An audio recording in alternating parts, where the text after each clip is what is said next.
যে সময়টাতে ইসরায়েলিরা গাজাবাসী মুসলিমদের উপরে নৃশংস হত্যাকাণ্ড চালিয়েছে, ওই সময় আমরা মুসলিমরা চুপ করে থেকেছি, সর্বোচ্চ জানিয়েছি প্রতিবাদ আন্দোলন। এর থেকে কি জানিয়েছি, এর থেকে বেশি কিছু আমরা করতে পারিনি। বর্তমান সময়ে আমাদের যে মুসলিম নেতা আয়াতুল্লাহ আলী খামেনি, তাকেও নৃশংসভাবে হত্যা করা হলো। খেলাটা তোমরা শুরু করেছো, মুসলিমরা চুপ করে থাকবে না।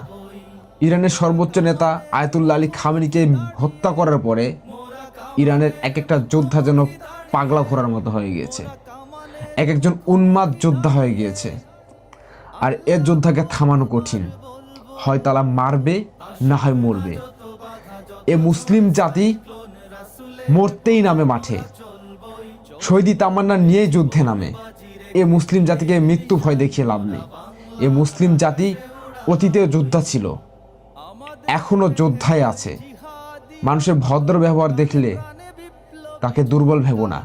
এ মুসলিম জাতির প্রত্যেক জনের রক্তে মিশে আছে এক একটা যোদ্ধার রক্ত, ঘুমিয়ে আছে এক একটা যোদ্ধা। এ যোদ্ধা যদি জেগে যায়, এ পৃথিবী থেকে ইহুদির রাষ্ট্র মুছে দিবে। আর যারা ইসলামের শত্রু, তাদেরকে এই জমিনের মাটিতেই ধুলির সাথে মিশিয়ে দিবে। এ মুসলিম জাতি শহীদি তামান্না নিয়েই মাঠে নামে, মরতেই মাঠে নামে। এই জাতিকে ভয় দেখিয়ে লাভ নাই, তারা মৃত্যু ভয় পায় না। যদি ভেঙে পড়ে, তাদের একটাই বাক্য থাকে, নারায়ে তাকবীর, আল্লাহু আকবার।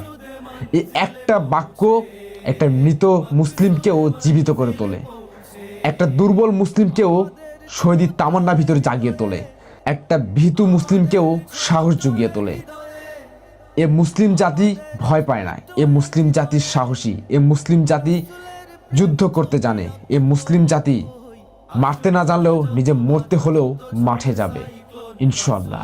পথে মোরা চলবই চলবই, এ জীবন বাজি রেখে দিনের নিশান মোরা বাংলার আকাশে উড়াবই।